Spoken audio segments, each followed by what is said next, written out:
Hi, it's Joy and today I'm going to be watching The Gifted Season 2 Episode 11, meMento. I am so excited for this episode, as always. It's one of my absolute favourite shows. I can't wait to see what's next. Let's go. She saw him try to kill somebody. It's more as well how Andy was going after the guy. Clarice and Marcus are waiting. Caitlin's just like, I don't really care what Lauren goes through as long as we can bring down the inner circle. No, that's a bit harsh. You want to start a war, like, with the four of us. You know, Clarice is right. I'll drive out to a couple of stations. Why is Caitlin suddenly in charge? None of us want to. It's not as easy to walk away as you think. I guess they were in prison. Some people that Reva wants to use, that's really the only reason she turned the collars off in the first place. I was wondering, but yeah, specific people she needed, she's got them now. Reva never does anything for the good of mutants. It's only for the good of herself. And I'm sure she believes ultimately she's doing this for the good of all mutants, but she doesn't actually care about them along the way. What about all the humans who've never done anything wrong? Same as all the mutants who've never done anything wrong. They seem wonderful. Okay, but they're not doing up against you in the field, are they, Reba? I mean, they might be if you are finished with them. Are you trying to help any of the other mutants in a circle? The ones that genuinely were innocent and were imprisoned, that probably now have nowhere to go and no way to survive? Did you see that? That was awesome. Yeah, Andy. Super awesome. I saw it. Lorna! Oh, I'm glad that Lorna's not as content as she was. They're mass murderers. Reva doesn't care. I mean, Lorna, the plane that you took down. Yeah, there were innocent people on that. It's not the same as a whole cruise ship, but... Single person without an X gene is a potential soldier in their army, and that is... Which you have made worse through your actions. Peace isn't going to work. The scared people are going to be pushed into the purifiers rather than not being scared and seeing the good of mutants. It's funny, I was at the beginning of the season, I would have said at this point it would be Andy having doubts and Lorna committed to the cause, and it's completely the other way around. Just stop. She's moving on from you, and good on her. Stay safe. Mr. They're the ones that attacked the purifier compound. To rescue their friend, This is our they didn't attack it unprovoked, even though they had every justification, to be honest, to try and take down that purifier place. What's the secret of the box? Is she gonna have an Andy dream? Or a memory? Or is this when he lost his sister? Because we saw in that flashback they were this age and she was dead. Ooh. Using your powers in your sleep is kind of cool because she's doing a really cool thing to do, but Lauren, wake up. Oh my god. So this is the music box giving her memories.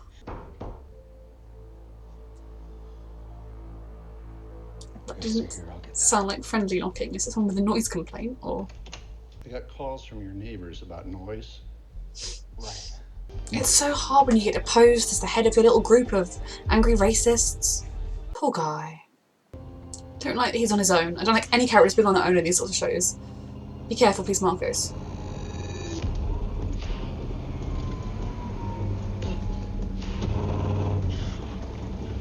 Lorna? Lorna. How did you find him? I need your help.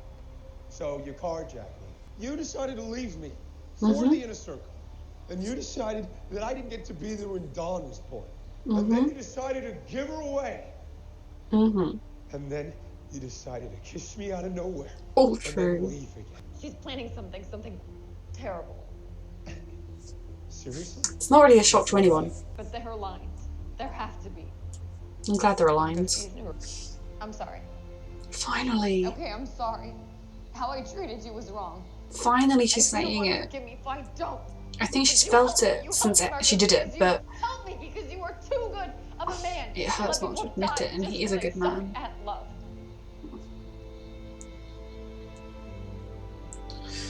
Oh dear. These two. That was just so much to process in that scene. Lauren is actually turning on the inner circle. Yeah, I know. Thank goodness. Whatever Reva's doing is bad enough to change Lorna's mind. Yep. Hey. What's going to endanger kids more? Some mutants or men with guns? Safe space for Look, scared kids are going to run away from you. And scared kids who are mutants could also be innocent. There you go. They're just scared kids. There you go. You don't know if they've done anything wrong or not. I'm sorry, Clarice. You know, I've got my own issues. She did deserve that with apology. Lorna. I'm Just all of you, please don't hide things from each other anymore. Anything. Blink? You're Blink now? Yeah, I am close. Relax. You're about to hit. Somebody steal our bottle opener? What is it? Oh my god. Did their landlord call the police? Oh my god. Also, Caitlin, just stop pushing Lauren towards the darkness. I think Lauren's strong enough to not go towards the darkness, but care about your daughter. And you're in here pointing your guns at innocent. This is a very good plan. Yes, Lauren.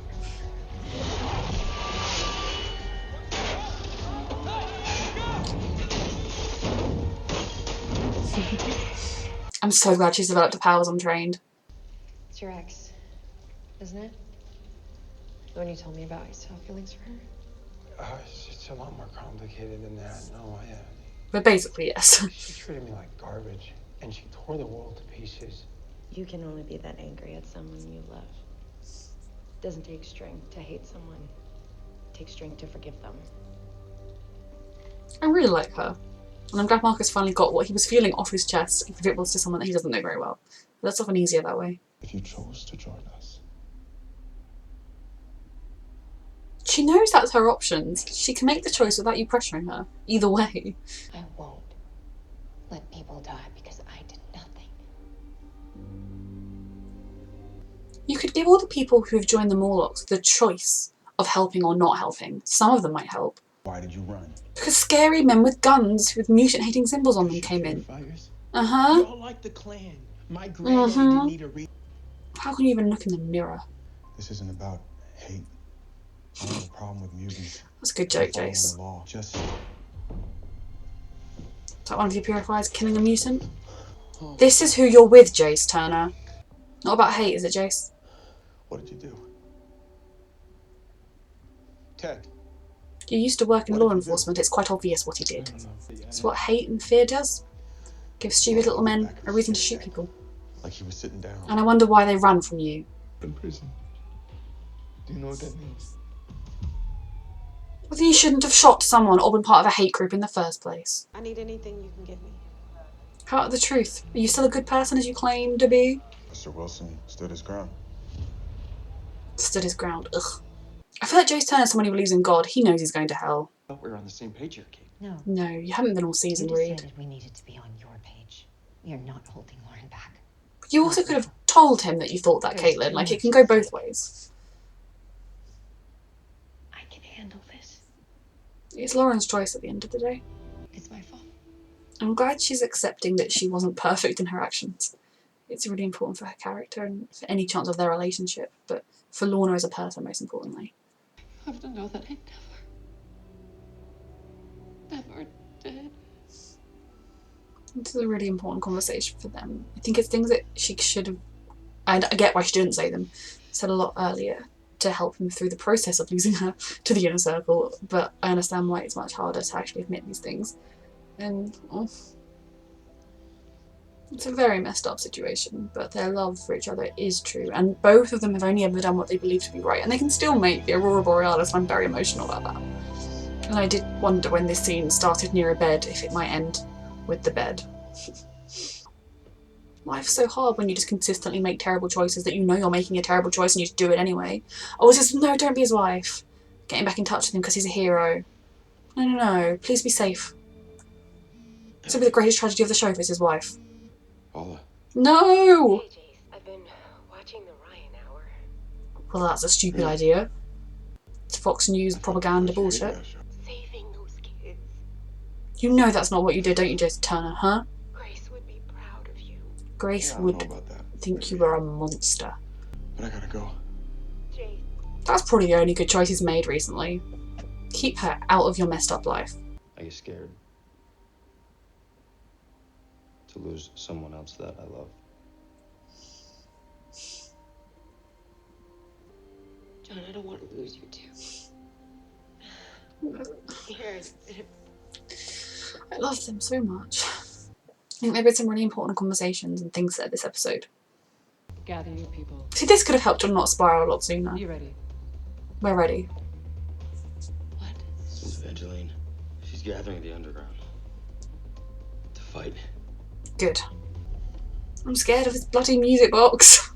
I'm just intrigued by what the secret is. Like, is it just something in the song that's sort of getting to Lauren, or is there like a hidden compartment or something? There's a hidden compartment. Does Lauren read German? Nice to see you're feeling better. Lauren! What can I do for you? Oh my God. Lauren, you're protecting your family, but I don't like this. Benedict Ryan from Hot News. Yep. The anti-mutant crew. She's working with him. Good old Reaver. Inner Circle's not as great as everyone thought it was, eh? By everyone, I mean no one. Okay, so that episode to me felt a lot like kind of the pieces getting laid out in preparation for the big episodes to come towards the end of the season. I think like not too much happened in terms of action or story development, but there was a lot of relationship development and sort of the building blocks being put in place for everything that's going to come. First of all, when I start talking about Lorna, I am so happy with Lorna this episode. I mean, it's always one of those things for me that her actions last season, when she blew up that plane, or caused the plane to crash, you know, there were people on that plane who had done nothing wrong. They had just got a job as a flight attendant, got a job as a pilot. You know, most people, when you work for if you're a pilot or an air hostess, you're not going to look up, is this am I working for morally corrupt people? We don't even know if that was that plane personally owned, was it rented? You know, there were innocent people on that flight that Lorna just killed. Now we know from what Lorna said that she has a certain amount of death she's willing to tolerate, even of innocent people, which still doesn't sit great with me. It's why Lorna will never be my absolute favourite character. But I'm glad to see that she definitely has a line, and yeah, killing a lot of innocent people, thank goodness, is too much for her. And I'm so happy to see her realising that the Inner Circle, you know, maybe she should have done a bit more research into it and into Reaver and the Frosts and into their plan before she just threw herself into it. Andy is still just thinking it's the best thing ever and let's kill all the innocent people because he wants to wipe out, I don't know if he meant, I mean, when he said like he wanted to stop everyone from giving, like they should not be allowed to breed or whatever he said, you know, was that just mean humans or did he mean like every single person who's a human? Because mutants can have human babies and vice versa. But anyway, Andy's still being very radical and Lorna is coming to realise that the Inner Circle is too radical. Now I still think perhaps Lorna would ultimately want to do the Inner Circle her own way. I think in terms of her ultimately rejoining the Underground, she'd do that with more of a mindset of, I don't mind if I hurt some people along the way, maybe more so than she had before. I don't think that Lorna will make a complete, you know, 180 and come straight back to how she used to be, because I think she's kind of changed her perspective slightly, but I also think that seeing that the Inner Circle isn't wonderful will help push her backwards a little bit, which is really important. What was particularly important was Lorna admitting that she made mistakes, admitting she was in the wrong, and admitting that she hurt Marcos. I think she's always known she hurt Marcos. It was very obvious that she had hurt Marcos because, I mean, she just did. But when you do that, when you hurt somebody you care about, especially if you're doing it for a reason that you think is ultimately right, if you think it's going to be better for them in the long run, you know, one day they'll understand and they'll thank me, it's really hard to admit to yourself that you have hurt somebody. It's really hard to sort of say the words, I'm sorry, because when you say I'm sorry, that admits fault and that makes you all the guilt and horrible feelings you feel. It's much easier to shove those down, put them in a box of, I know I'm doing the right thing, everything's fine. But this episode, she was kind of forced to, and I'm glad, admit just how much she hurt Marcos, and Marcos was able to tell her how much he hurt her. He was able to just tell somebody else how much she'd hurt him, and then that person told him, you know, it's strong to forgive too, holding on to that anger. It's not weak to feel yourself being pulled back to Lorna, especially when Lorna is making the efforts. Lorna is saying she's sorry. Lorna is trying to join you to help stop a terrorist attack. You know, all these things that from Lorna are brilliant signs that Lorna that I love is in there, and I'm so happy about that. And I think their relationship has still got a lot of work to do. I mean, they clearly were happy to be reunited in this episode. I think it's not going to be as simple as everything is forgiven and now we're a team, but I also think that they both believe in their mission enough that they will be able to fall into a good, strong partnership to deal with stopping the innocent people being injured and killed and everything like that. I think similarly, John and Clarice, we finally had John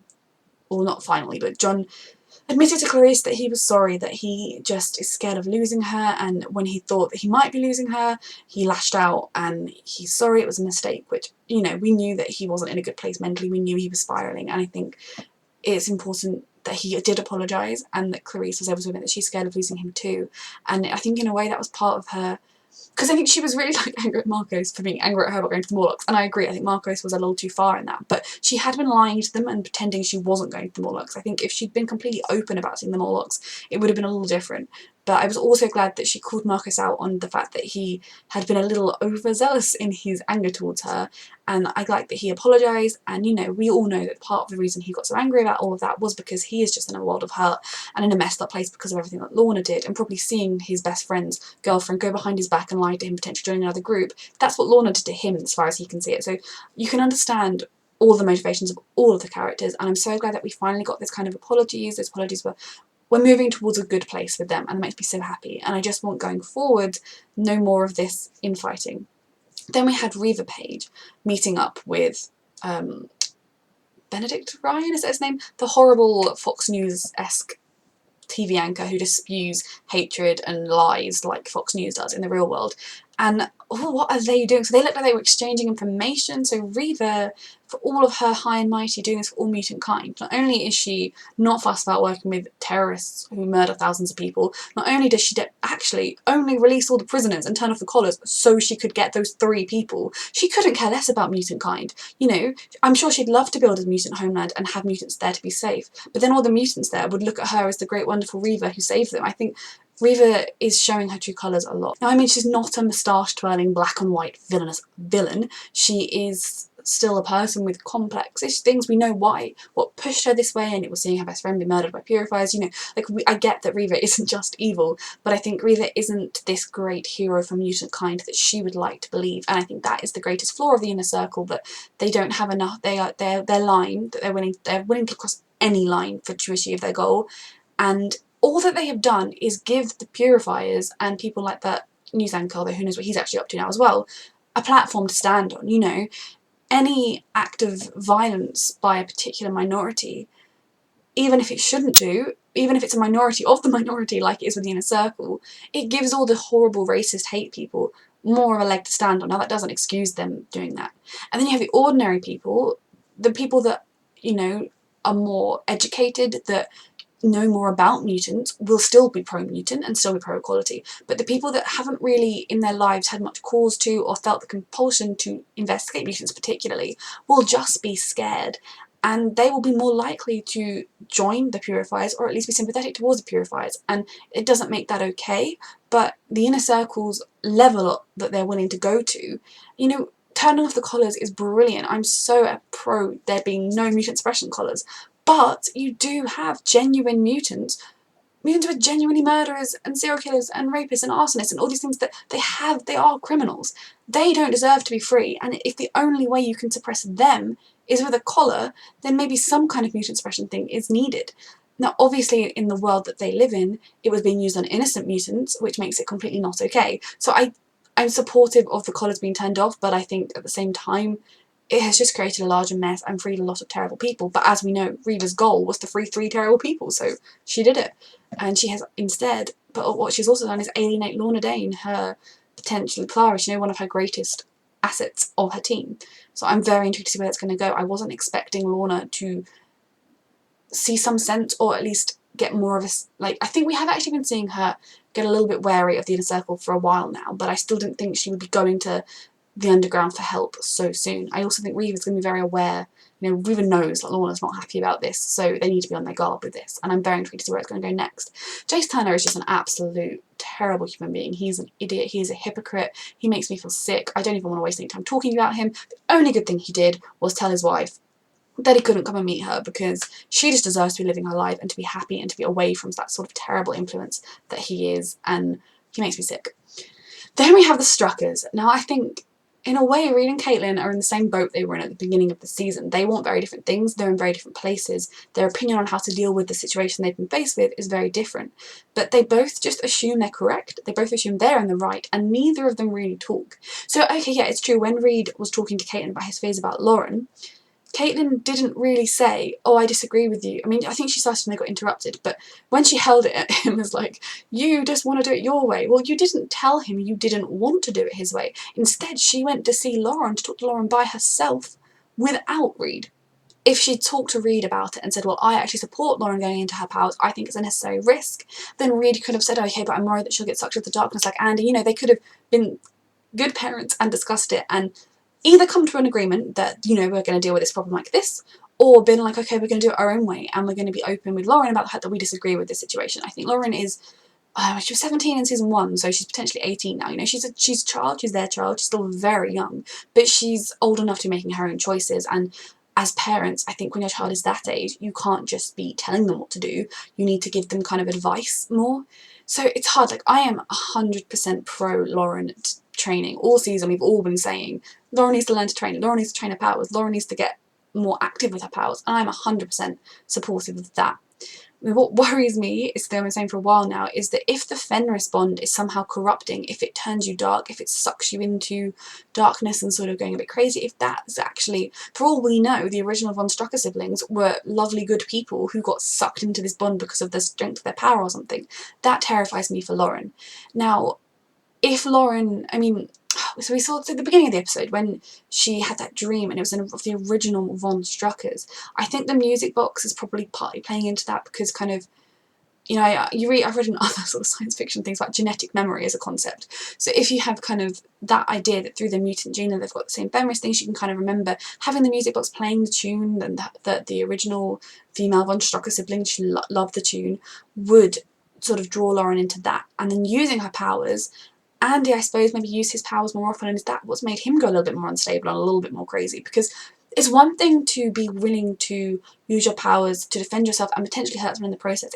It's one thing to want to knock someone out if they attack you. And I mean, even, you know, in self-defense, it's okay to kill someone. It's not okay, but you know what I mean? Like, you can kill people in self-defense. But if Andy was just, you know, last episode, if Andy had just knocked the guy out, destroyed his gun, moved on, I wouldn't be horrified. But Andy stood over him and snapped his legs. You know, there were things he could have done that would have diffused the situation and they could have got to safety quicker. But Andy is definitely very unstable at the moment, and I think there are a lot of genuine reasons for that, like in terms of just what he's been through and how he's been manipulated by the Inner Circle, plus his natural inclination towards wanting to lash out at the world for hurting him. Then there's also the idea, is the Fenris bond getting to him too? Now in Lauren's case, ever since season 1, Lauren has been pro helping people. She's been against hurting people. When they first found out about the Fenris connection, Andy was like, isn't this so cool? Look at our amazing legacy. And Lauren was like, Andy, no, they killed a lot of that's terrible. That makes me feel so awful to think of this. So Lauren, if she is being sucked into the darkness, it will be a tragedy, and one that, if they make it a permanent slip into darkness, will just be such a waste of a brilliant character, because she is such a force for good with what she believes in, and she's such a strong character that if they have her unable to be stronger than the pull of Fenris into darkness, that would make me really sad, and I just would not enjoy watching it at all. Now, I can understand a plotline where she got sucked into it a bit and fought through it. I think there's nothing wrong with that. I actually have a curse almost every show I watch. If a character is going to get, you know, mind controlled or possessed or have their brain altered to go dark, it tends to be my favourite, and Lauren is my favourite. So no doubt I am just walking into this now. But I think the end of the episode was the scene that worried me the most. Like when she used her powers to fool the police into thinking there were mutants outside, that was amazing. And she didn't hurt anybody. You know, Andy probably would have sent a lamppost into a policeman's head. You know, but Lauren didn't hurt anyone. She just got the people away. And that was brilliant. And I love the way that she's using her powers in different ways. Now, at the end, when she was threatening that guy, now again, she didn't hurt him. She didn't touch him. She did a lot of property damage. It wasn't great. But it was more the look on her face that was so scary, because it was quite un-Lauren-like. Now, she was doing it to defend her family, to protect her family. She was doing something that he had no need to call the police about them, you know. All that had happened in the flat was some bangs, some noise. You know, no one was injured, there was no, it wasn't like someone was screaming in pain or anything. It was just a few bumps in the night that he then called the police on them. I can see her being angry with him. I think she was very angry with him, so that worries me. That's what has me a bit on edge, and I'm sure some people will be thrilled that Lauren appears to be going into the darkness, but I don't think she will go into the darkness permanently. I think that would be a waste of her character, and I think Lauren is strong enough to fight through this. It's interesting that Caitlin doesn't seem too concerned that Lauren... She just seems to be quite content for Lauren to lose her soul if required, to do whatever it takes to take down the Inner Circle and get Andy back. It's like Andy's been brainwashed, and so she's not caring to watch out for the signs in Lauren either. But that has kind of been a thread with Caitlin's been doing that all season. I'd be interested to see if Lauren does end up slipping darker, will Caitlin suddenly notice and do more to help her? Reader's sort of, I think Reader's trying too much to be like, don't use a like, this is bad. I think neither of them are approaching it brilliantly. So I don't think Lauren's a lost cause. I don't think Lauren's evil. I think she was quite justified in going to their landlord and trying to say to him, you know, this isn't right. Like, threatening him so that they'll be safe, because this is a safe place for them to live. And I was thinking after the police came, they're going to have to move. But if they've at least got him on the side, then maybe they won't have to. I think she was a little dark in doing it, but it was for a reason that makes sense. And like I said, Andy probably would have broken the guy's arm or something, and she didn't. So yeah, that was quite messed up. Well, not messed up, but it has me quite anxious about where the show's going to go with Lauren. I have full faith in her character, that she's not going to become evil. Like, I'd like to have faith that Andy's going to see sense too, like Lorna did, but we will see. On the whole, this was a really good episode. Like I said, it was action-wise, or sort of big plot development-wise, it was kind of slower, but it wasn't slow because we had things with Lauren, we had Reva's secret meeting, we had Lorna coming back to Marcos. It was brilliant. So yeah, I love this episode. I'm terrified for next week. Thank you for watching.